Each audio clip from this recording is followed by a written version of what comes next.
하나님의 말씀 창세기 15장 1절에서 11절의 말씀입니다. 창세기 15장 1절에서 11절의 말씀 우리 한 목소리로 같이 읽겠습니다. 시작. 이후에 여호와의 말씀이 환상 중에 아브라함에게 임하여 이르시되 아브라함아 두려워하지 말라 나는 내 방패요 너의 지극히 큰 상급이니라. 아브라함이 이르되 주 여호와여 무엇을 내게 주시려 하나이까? 나는 자식이 없사오니 나의 상속자는 이 다메섹 사람 엘리에셀이니이다. 아브라함이 또 이르되 주께서 내게 씨를 주지 아니하셨으니 내 집에서 길린 자가 내 상속자가 될 것이니이다. 여호와의 말씀이 그에게 임하여 이르시되 그 사람이 내 상속자가 아니라 내 몸에서 날 자가 내 상속자가 되리라 하시고 그를 이끌고 밖으로 나가 이르시되 하늘을 우러러 무뼈를 셀 수 있나 보라. 또 그에게 이르시되 내 자손이 이와 같으리라. 아브라함이 여호와를 믿으니 여호와께서 이를 그의 의로 여기시고 또 그에게 이르시되 나는 이 땅을 내게 주어 소유를 삼게 하려고 너를 갈대아인의 우르에서 이끌어낸 여호와니라. 그가 이르되 주 여호와여 내가 이 땅을 소유로 받을 것을 무엇으로 알리이까? 여호와께서 그에게 이르시되 나를 위하여 3년 된 암소와 3년 된 암염소와 3년 된 순양과 산비둘기와 집비둘기 새끼를 가져올지니라. 아브라함이 그 모든 것을 가져다가 그 중간을 쪼개고 그 쪼갠 것을 마주 대하여 놓고 그 새는 쪼개지 아니하였으며 솔개가 그 사체 위에 내릴 때에는 아브라함이 쫓았더라. 아멘. 오늘 말씀의 제목은 방패와 상급 되신 하나님의 약속을 믿으라라는 제목으로 말씀을 나눕니다. 본문 1절을 다시 한번 읽어보겠습니다. 1절 시작. 이후에 여호와의 말씀이 환상 중에 아브라함에게 임하여 이르시되 아브라함아 두려워하지 말라 나는 내 방패요 너의 지극히 큰 상급이니라.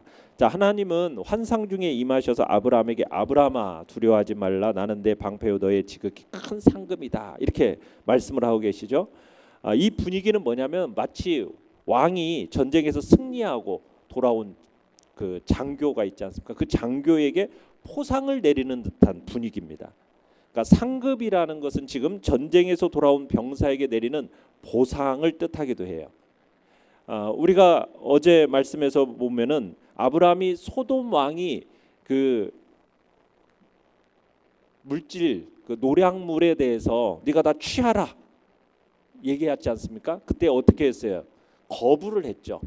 소돔 왕의 그 상급을 거부했기 때문에 하나님이 오늘은 뭐라고 하냐면 내가 너의 상급이 되어주겠다 이렇게 말씀을 하시는 거죠. 자, 그러면서 두려워하지 말라라는 말씀을 여기서 얘기를 하고 있잖아요.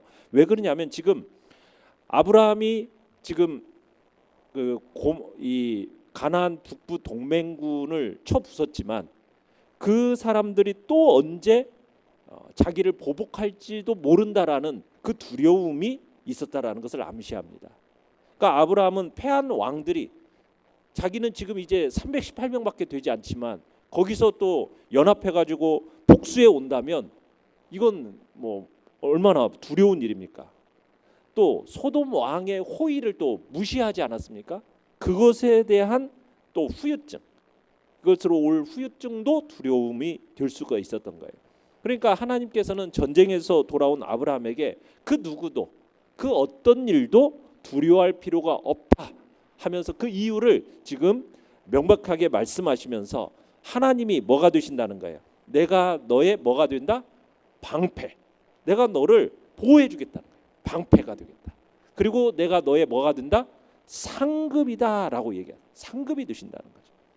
그래서 적들을 두려워할 필요가 전혀 없다라는 거예요. 내가 너와 하면서 나와 너란 어떤 특별한 관계를 맺고 있기 때문에 하나님과의 사이에서 나와 너라는 그 특별한 관계를 맺고 있기 때문에 하나님이 아브라함의 보호막이 되시고 그리고 하나님이 내가 너의 상급이 되기 때문에 그 누구도 너를 해할 수 없다라고 말씀을 하시는 겁니다. 그러면서 전쟁 이외에도 아브라함의 마음에 불안한 요소가 또 하나가 있었어요. 그건 뭐냐면 지금 아브라함이 가족과 고향과 친척을 떠나서 지금 이 가나안 땅에 왔어요. 그러면서 주님이 주신 약속이 있죠. 주님을 따라오면은 어떻게 된다? 분명히 자손을 주시겠다고 약속을 하셨단 말이에요. 자, 그런데 상당한 시간이 흘렀어요. 약속을 성취를 확수고됐을 거 아닙니까? 그런데 이게 성취가 되지 않으니까 아브라함의 마음이 어때요? 불안해지기 시작하는 겁니다. 하란을 떠날 때 분명히 주신다라는 그 자식을 주신다는 약속이 있었는데 그 약속이 성취되지 않으니까 두려움과 초조해짐, 불안함, 그 속에서 하나님께서 위로의 메시지를 전하는 거죠. 두려워하지 말라. 그러니까 믿음의 조상이라는 아브라함의 그 매우 초조해진 인간적인 모습을 우리가 계속해서 보게 되는데요. 내용관찰 문제 1번을 보시면, 자, 자녀가 없던 아브라함은 누구를 상속자로 생각합니까? 자, 2절 3절 읽어보겠습니다. 시작. 아브라함이 이르되 주 여호와여 무엇을 내게 주시려 하나이까? 나는 자식이 없사오니 나의 상속자는 이 다메섹 사람 엘리에셀이니이다. 아브라함이 또 이르되 주께서 내게 씨를 주지 아니하셨으니 내 집에서 길린 자가 내 상속자가 될 것이니이다. 자, 아브라함이 하나님께 여기서 보면 대꾸를 합니다. 분명히 하나님이 내가 너의 방패고 내가 너의 지극히 큰 상급이다 했더니 뭐라고 얘기해요? 뭘 주시려는데요? 하면서 대꾸를 해요.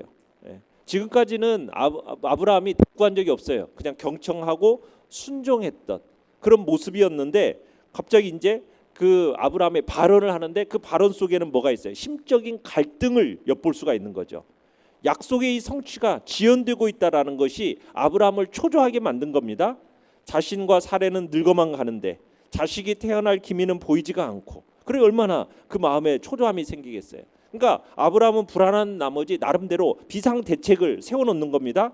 그 당시에는 자식이 없는 사람은 종들 중에 하나를 딱 택해가지고 양자 삼아서 그에게 모든 재산 상속권을 넘겨주는 그런 풍습이 있었어요. 당시의 풍습이었어요. 그래서 아브라함은 이 풍습에 따라서 그의 종이었던 다메섹 사람 엘리에셀을 상속자로 지명했던 겁니다. 그러니까 이 아브라함의 말투에는 체념 섞인 이야기와 한숨이 들어있는 거죠. 하나님이 자신에게 자녀를 허락하지 않은 것에 대한 좌절. 그래서 어떻게 보면은 아브라함 속에는 자기 인식에 대한 패배주의가 젖어 있었다라는 것을 우리가 볼 수 있는 겁니다. 자, 아브라함이 자신의 처지를 자식이 없사오니, 나는 자식이 없사오니, 이런 표현이, 그죠? 자식이 없다. 이 표현 속에는, 이 고대 근동의 정서 속에는 이게 가장 큰 비극이고 수치였거든요. 때로는 신의 심판으로 여겨지기까지 했단 말입니다. 그런데 자신이 하나님의 축복을 받은 사람이라면 당연히 이 문제를 이미 오래전에 해결해 주셨어야 되는데 하나님이 이 문제를 해결해 주지 않았다라고 하는 이 하나님에 대한 원망 섞인 이 말투가 들어있는 겁니다. 자, 내용 관찰 문제 2번을 보시면, 자, 하나님께서는 이런 아브라함에게 어떤 말을 하고 계시는가? 자, 4절 5절을 읽어보겠습니다. 시작. 여호와의 말씀이 그에게 임하여 이르시되 그 사람이 내 상속자가 아니라 내 몸에서 날 자가 내 상속자가 되리라 하시고 그를 이끌고 밖으로 나가 이르시되 하늘을 우러러 뭇 별을 셀 수 있나 보라. 또 그에게 이르시되 내 자손이 이와 같으리라. 자, 하나님께서 아브라함의 그 원망 섞인 탄식을 들으시고 엘리에셀은 결코 네 상속자가 될 수 없다. 상속자는 네 몸에서, 아브라함 네 몸에서 나온다. 이렇게 단언을 하십니다. 그리고는 시리에 빠져 있는 아브라함을 일으켜 세워가지고 바깥으로 데리고 나가셔서 별을 보게 하시는 거죠. 그러면서 선포하시는 거죠. 하늘을 우러러서 저 뭇별을 한번 셀 수 있나 한번 봐라. 그러면서 뭐라고 말하세요? 네 자손이 바로 저 별과 같이 될 거다. 이렇게. 그러니까 하나님이 아브라함의 몸에서 상속자를 얻게 할 뿐만 아니라 그 상속자가 큰 민족이 될 거라고 약속을 하시는 거죠. 자, 그랬더니 6절 시작. 아브라함이 여호와를 믿으니 여호와께서 이를 그의 의로 여기시고. 자, 아브라함이 여호와를 믿으니, 자, 여기 믿었다라는 표현은 확신을 가지고 누구를 신뢰한다는 뜻이거든요. 그러니까 하나님께서 아브라함에게 약속을 주시면서 그게 요구하신 건 뭐예요? 그 하나님께서 말씀하신 것은 당연히 그대로 될 거라고 믿고 계속 그분을 신뢰하는 거거든요. 근데 이 믿음의 요구라는 것이 굉장히 쉬울 것 같고 간단해 보이지만 현실적으로는 그렇지가 않죠. 왜요? 이게 항상 어려움과 난관이 도사리고 있잖아요. 그러니까 경우에 따라서는 자신이 처해 있는 정황이나 어떤 감정, 우리의 감정을 초월하는 것을 요구하는 겁니다.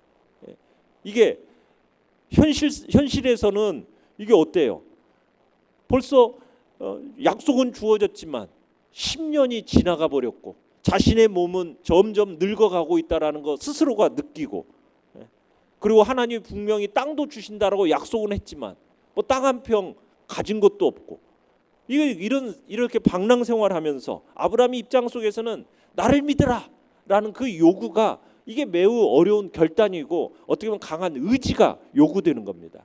자, 그런데 그런 속에서 지금 아브라함은 그 하나님의 약속을 받아들였다라는 거예요. 그리고 그 하나님을 믿었다. 지금 그렇게 얘기하는 거예요.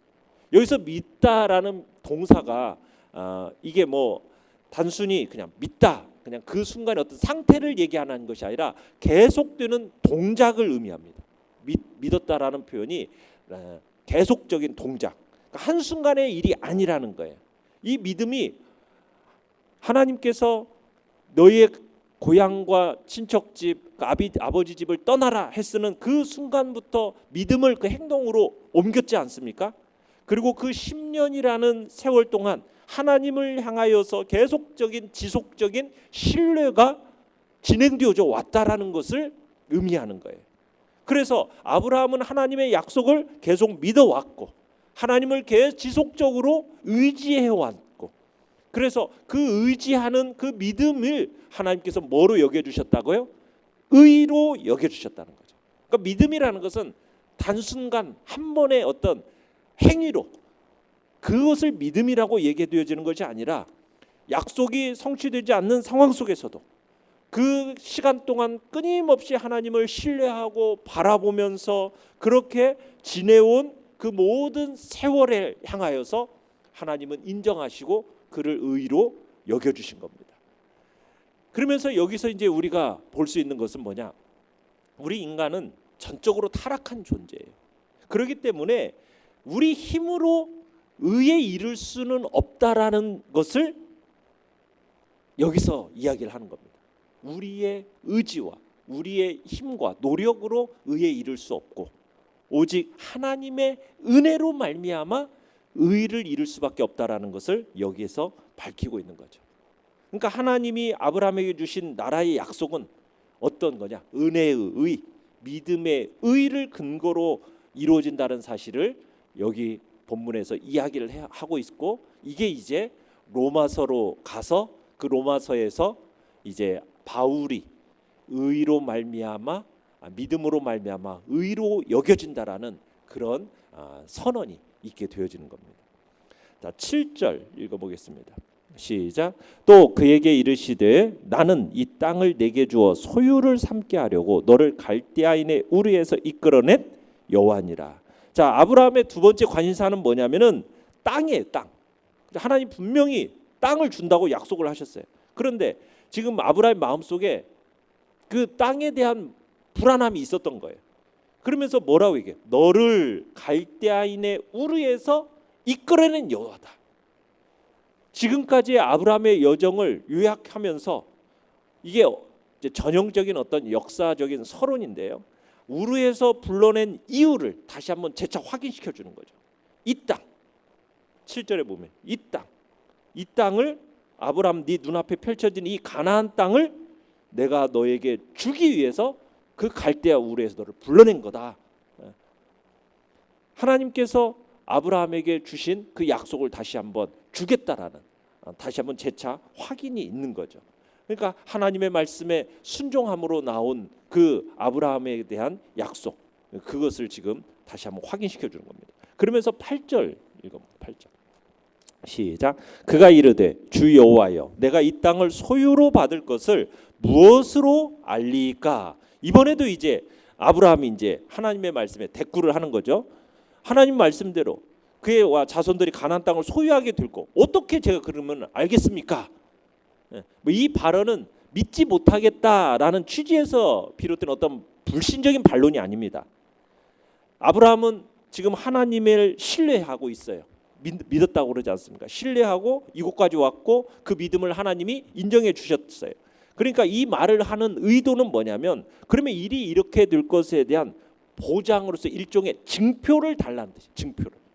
그러니까 아브라함은 하나님의 말씀에 대한 전적인 신뢰가 있었고 하나님이 또 꼭 그렇게 하실 거라는 확신과 믿음이 있는 그 가운데서 그러니까 믿지 못하라는 어떤 의심에서가 아니라 믿는 그 확신 속에서 비롯된 어떤 증표를 요구하고 있는 겁니다. 증표를. 자, 그러자 하나님이 9절로 11절 읽어보겠습니다. 시작.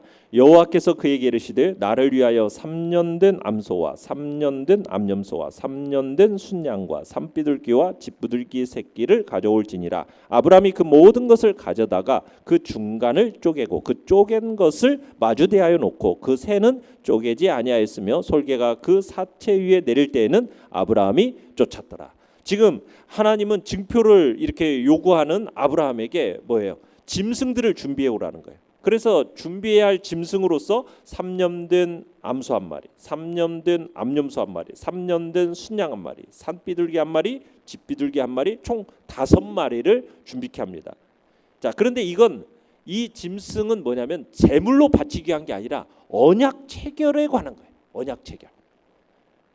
이 당시에는 약속을 하잖아요. 서로 계약을 맺잖아요. 계약을 맺으면은 어떤 풍습이 있었느냐면 짐승 한 마리를 딱 쪼개 놓습니다. 그 쪼개 놓고서는 어떻게 하느냐? 그 당사자 양쪽의 계약자들이 쪼개진 짐승 사이로 둘이 지나가는 거예요. 그러면서 자신들의 그 계약을 이렇게 이제 맺는 겁니다. 이유는 뭐냐면 내가 만약 이 계약을 파기할 경우에는 내가 이 쪼개진 짐승처럼 어떻게 될 거다. 내가 내 몸이 둘로 쪼개져도 그것이 무방하다. 그러니까 자기의 생명을 건 약속을 하는 거죠. 그게 이제 여기 이 당시에 풍습 속에서 나타난 언약 체결의 모습이거든요. 그러니까 하나님께서 지금 뭘 요구하신 거예요? 이제 하나님과 아브라함 사이의 이 언약을 위해서 계약을 위해서 지금 그 당시의 풍습을 사용하시는 거죠. 그래서 가축들을 가져다가 가축들을 둘로 쪼개놓고 그 다음에 이제 너무 작아서 둘로 쪼개기 어려운 새들은 그냥 통째로 사용해서 두 줄로 이렇게 세워놓은 겁니다. 서로 마주보게 하는 거예요. 이게 이제 이 당시 언약 체결식이거든요. 그 언약 체결식 준비가 마무리가 되어진 거죠. 그런데 이제 짐승의 피로 인해서 솔개 맹금류가 이제 막 주변을 떠나지 않고 막 틈만 생기면 그 사체에게로 막 달려들려고 하니까 어떻게 해요? 하루 종일 이제 하나님을 기다리면서 그 짐승 새를 솔개를 막 쫓아내는 약속에 대한 보증을 요구하는 아브라함에게 하나님께서는 그 당시의 풍습을 그대로 사용하시면서 그 언약을 맺음으로써 응답하시는 그런 모습을 보여주고 있는 겁니다. 자, 연구한 목사 문제 3번입니다. 아브라함은 왜 하나님의 약속을 믿지 못하고 다른 해결책을 찾습니까? 왜 그랬겠어요? 지금의 현실이 하나님의 약속과 다르게 흘러가기 때문에 지금 아브라함은 나이가 들면서 자신에게는 자녀가 낳을 수 있을지에 대한 의문은 막 점점 커져가는 거예요. 그러니까는 자기 종 엘리에셀을 상속자로 삼겠다라고까지 생각을 한 거고, 이게 어떻게 보면 그 당시에 있어서 아주 합리적인 선택으로 보이지만 이게 하나님의 계획은 달랐던 거죠. 하나님께서는 분명하게 선언하신 거예요. 네 몸에서 태어날 자녀로 큰 민족을 이루겠다. 이게 약속이거든요. 하늘의 별처럼 내가 많아지게 하겠다. 근데 이게 약속과 우리가 생각하는 이 현실 사이의 이 간극, 이게 아브라함의 마음을 조급하게 만들고 초조하게 만들고 불안감을 증폭시키는 거죠. 그러니까 자꾸 뭐 하게 돼요? 다른 해결책을 찾으려고 하는 겁니다. 그런데 하나님께서는 이런 아브라함의 마음을 헤아리시면서 다시 한번 그의 마음에 확신과 위로를 주시기 위해서 자녀뿐 아니라 후손이 살 땅까지 약속으로서 하나님이 다시 한번 말씀으로서 그에게 다가오셨던 겁니다. 느낀 점 4번입니다. 하나님의 약속을 믿지 못하고 인간적인 해결책을 찾으려는 아브라함을 보면서 무엇을 느낍니까? 자, 우리도 하나님이 주신 약속이 있지만 우리가 살아가는 이 현실과는 너무 다르다라는 이 일로 인하여서 우리가 조급해하거나 초조해하거나 불안해하지 말아야 한다라는 것을 우리가 다시 한번 느낍니다. 그리고 우리가 붙들어야 될 것은 현실 속에서의 그 상황이 아니라 하나님의 약속을 붙들어야 됨을 다시 한번 느끼는 거죠. 그러니까 하나님의 약속은 단순한 인간적인 약속이 아니라 반드시 이루어질 하나님의 계획이라는 사실을 우리는 기억해야 할 것입니다. 그러기에 우리는 현실을 바라보지 말고 하나님이 우리에게 주신 그 약속을 기억해내면서 그리고 그 약속이 이루어질 것을 믿음으로 기다리는 자세로 살아가야겠다라는 결단이 있어야겠습니다. 하나님의 약속이 성취되는 그날까지 믿음으로 순종의 삶을 살아가겠다는 결단이 우리 안에 있기를 간절히 바랍니다. 결단과 적용 5번입니다. 하나님의 말씀을 의심하고 내 생각과 계획대로 행동했던 적은 언제입니까? 하나님의 약속을 믿고 순종하는 삶을 살기 위해 무엇을 실천하겠습니까? 오늘도 하나님께서 우리에게 주신 약속의 말씀을 하나하나 되새기면서 그 말씀을 우리의 마음속에 곱씹고 그 약속대로 이루어질 것에 대한 신뢰를 다시 한번 하나님 앞에서 확인하고 그 신뢰를 공고히 해나가는 그런 일들을 오늘 하겠다라고 결단하시길 바랍니다. 상황과 환경 그것에 우리의 마음이 무너지지 않도록 불안해하고 초조해하지 않도록 다시 한번 그 약속의 말씀을 붙들고 그 말씀 붙들고 기도의 자리로 다시 한번 나아가시기를 간절히 바랍니다. 오늘의 기도 같이 읽겠습니다. 시작. 신실하신 하나님의 약속을 굳게 붙잡으며 오늘 하루도 믿음으로 순종하며 살게 하소서. 아멘.